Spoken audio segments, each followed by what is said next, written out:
أعوذ بالله من الشيطان الرجيم. بسم الله الرحمن الرحيم، والصلاة والسلام على رسول الله وعلى آله وصحبه أجمعين. من يهده الله فلا مضل له ومن يضلل فلا هادي له، وأشهد أن لا إله إلا الله وحده لا شريك له، وأشهد أن محمدا عبده ورسوله. رب اشرح لي صدري ويسر لي أمري واحلل عقدة من لساني يفقهوا قولي. السلام عليكم ورحمة الله وبركاته. The topic that I wanted to talk about briefly is a topic that has to do with loss. It's a topic it's basically a message for people who have lost something or who have lost someone dear to them, and specifically those who have lost their children. But it's a message to all those who have undergone the experience of loss. And Allah subhanahu wa ta'ala says in the Quran, أعوذ بالله من الشيطان الرجيم وَلَنَبْلُوَنَّكُمْ بِشَيْءٍ مِّنَ الْخَوْفِ وَالْجُوعِ وَنَقْصٍ مِّنَ الْأَمْوَالِ وَالْأَنفُسِ وَالثَّمَرَاتِ وَبَشِّرِ الصَّابِرِينَ.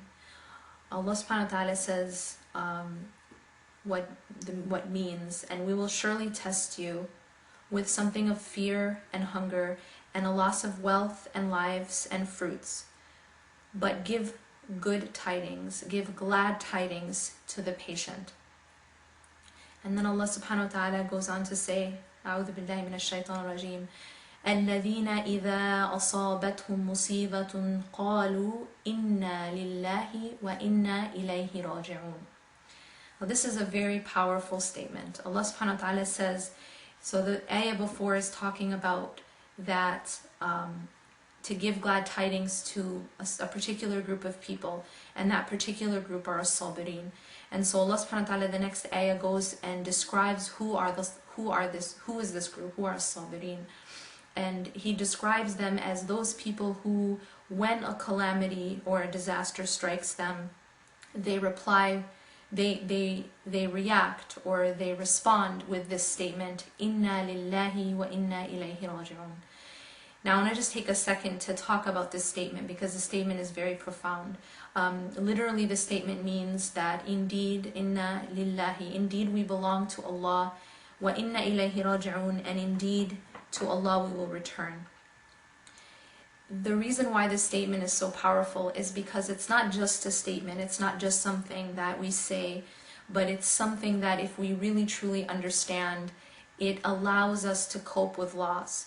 If we understand that everything that we have, everything that we're given, every gift that we have, whether it's our children or our spouses or our parents or even our own selves, even our health, our youth, our beauty, everything that we have, it belongs to Allah subhanahu wa ta'ala.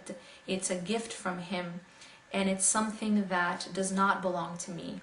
Now if you think about an example where suppose I borrow my friend's car, and suppose that my friend is very generous, and so my friend allows me to keep this car for a really long time. So I get to keep this car for years, and I drive it, and it helps me get to where I need to be.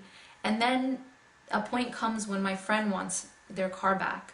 So my friend will come to me and ask for the car back. Now at this point, it wouldn't be appropriate for me to be upset at my friend or to be angry that my friend is asking for the car back, because I know that that car never belonged to me, that car always belonged to that person. And so when that person comes and asks for it back, I remember that it always belonged to them to begin with, and they were just letting me borrow it. And so this concept is very powerful. In everything that we have, it belongs to Allah subhanahu wa ta'ala, and it's Allah who's allowing us to borrow it. And our children are the same. Our family members are the same. They all belong to Allah subhanahu wa ta'ala, and it's out of Allah's mercy that He allows us to have these things for a while, for an appointed term. And everything in this life has an appointed term, and everything in this life will come to an end. And in the end, what will matter is how we respond once those things do come to an end. And subhanAllah, the very next ayah talks about what what type of fruit, what type of reward is given for those who have this response of inna lillahi wa inna ilayhi raji'un, the first part of which is realizing that we belong to Allah subhanahu wa ta'ala. Everything belongs to Allah subhanahu wa ta'ala, and everything will return to Him. And so when something is taken, this is the response. And Allah subhanahu wa ta'ala then says that those people, He then describes what is the reward for those people. And He says, أعوذ بالله من الشيطان الرجيم, أولئك عليهم صلوات من ربهم ورحمة وأولئك هم المهتدون. So there's three amazing things that come as a result of having this type of response, as I mentioned in this ayah. First, Allah subhanahu wa ta'ala says, those are the ones upon whom are blessings from their Lord. So salawat. Allah subhanahu wa ta'ala will bless those people. Next, He says, وَرَحْمَةً, and He will give His mercy. He will bestow His mercy on those people. And it is those who will be rightly guided. So guidance, hidayah. So I mean, if you can think about these things, these are things that cannot be quantified. These are like priceless things. Allah subhanahu wa ta'ala is saying that for those who respond when calamity strikes with the attitude of inna lillahi wa inna ilayhi raji'un and sabr, that those people will have these three amazing things. They will have the mercy, they will have the blessings of Allah subhanahu wa ta'ala, the mercy of Allah subhanahu wa ta'ala, and guidance itself, that those people will be those who are guided. And subhanAllah, there is nothing in the entire world that could be greater than those things. And those are things that we would give everything between the heavens and the earth to have. And those are the things that are promised for the people who respond with inna lillahi wa inna ilayhi raji'un. And there's a hadith of the Prophet ﷺ, it was narrated by Salama about this concept of inna lillahi wa inna ilayhi raji'un.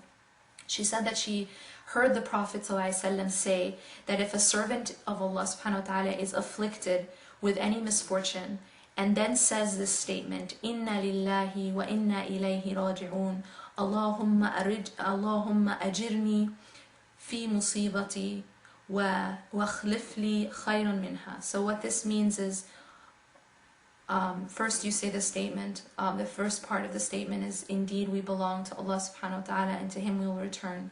And then you ask Allah subhanahu wa ta'ala to protect you from the calamity and to bestow upon you what is better than it. And so the Prophet ﷺ says that if you say this statement, that Allah subhanahu wa ta'ala will replace whatever was taken from you with something better. So again, the statement, inna lillahi wa inna ilayhi raji'un, Allahumma ajirni fi musibati wa akhlif li khayran minha. So this statement, if you say this statement in the time of calamity or loss, that Allah subhanahu wa ta'ala will replace what you had with something better. And what happened with Salama is that her husband died. And so she said this statement after his death, and indeed Allah subhanahu wa ta'ala replaced her husband with something better, and she ended up marrying the Prophet Muhammad sallallahu alaihi wasallam. So, obviously there couldn't have been a better man that she could have married. Allah subhanahu wa ta'ala also tells us that when we have this loss, so if you think about the situation of losing a loved one, your child, your spouse, a family member, if we have this proper response, Allah subhanahu wa ta'ala promises to replace it with something better. And if you think about what could be better, I mean, of course we love our children and we love, these family members. We can't really imagine something being better. No money could ever pay for, could ever make up for it, right? No amount of things could ever make up for that loss. But look at what Allah subhanahu wa ta'ala and His messengers say you get that's better. Allah subhanahu wa ta'ala's messenger says, if any member of my people has 2 children who die before him, Allah subhanahu wa ta'ala will cause him to enter paradise on their account. And then Aisha asked him, well, what if it's just 1 child? And he said it's the same. So look at what is better. The thing that is offered for this person is Jannah. So as a result, and there's many ahadith that say this, as a result of that loss, that person who lost their child will be given Jannah. Now I want to just reflect about Jannah for a second. Allah subhanahu wa ta'ala, when He describes Jannah in the Quran, He says that it's khayrun wa abqa. That Jannah is khayrun, which means it's better in quality. And abqa meaning that it's longer lasting. So Jannah is better in quality, it's also better in quantity. So Jannah is a place that is better, that is khayrun, meaning that I may be with my child in this life, but I still have to deal with my child being sick, my child getting hurt, my child, these are inevitable, that no matter what I try to do to protect my child, I cannot, I can never protect my child from tears, ever crying or ever feeling pain. It's impossible. It's just, it is a natural part of this life. Even, when I'm trying to protect my child, I still have to give my child shots. I have to, the child, there's no way for them never to feel pain. And yet in Jannah, look at this better life. In Jannah, you get to be with your child, but there's no pain. There's no pain for your child, there's no pain for you. And then abqa, it's longer lasting. There's no end. You never have to lose your child again.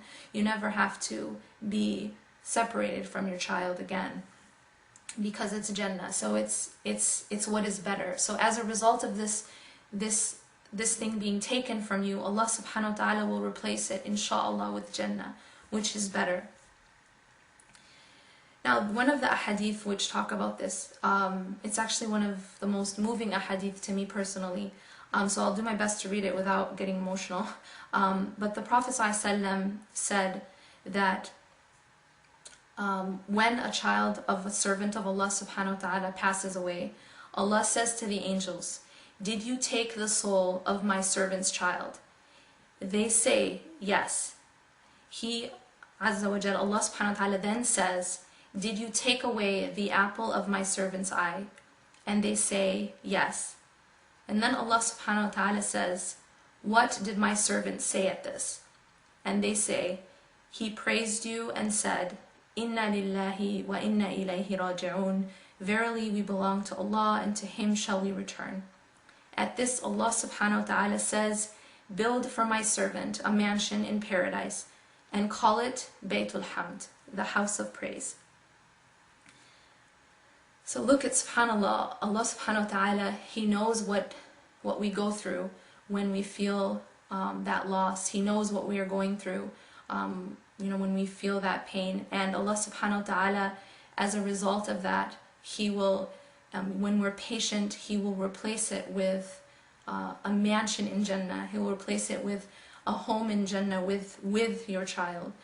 And what's really beautiful is that we're also told in the hadith of the Prophet ﷺ that when a child dies young, that child waits outside on the Day of Judgment, that in the hereafter, that child waits outside of the gates of Jannah for his or her parents, and doesn't want to enter Jannah without his or her parents.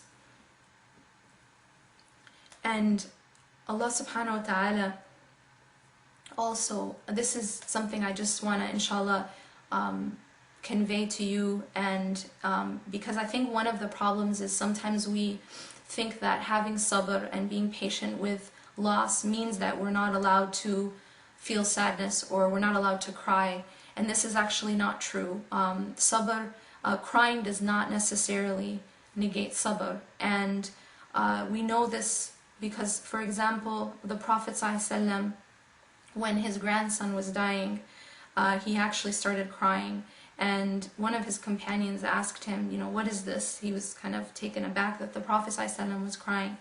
And the Prophet ﷺ replied, "It is mercy which Allah has lodged in the hearts of His slaves, and Allah is merciful only to those of His slaves who are merciful to others." So the tears themselves is a mercy from Allah subhanahu wa ta'ala. Feeling that and crying does not mean that you are not patient. So the tears themselves are not necessarily indicative of a lack of sabr, but rather even that those tears and that brokenness can actually be a means to bring you near to Allah subhanahu wa ta'ala.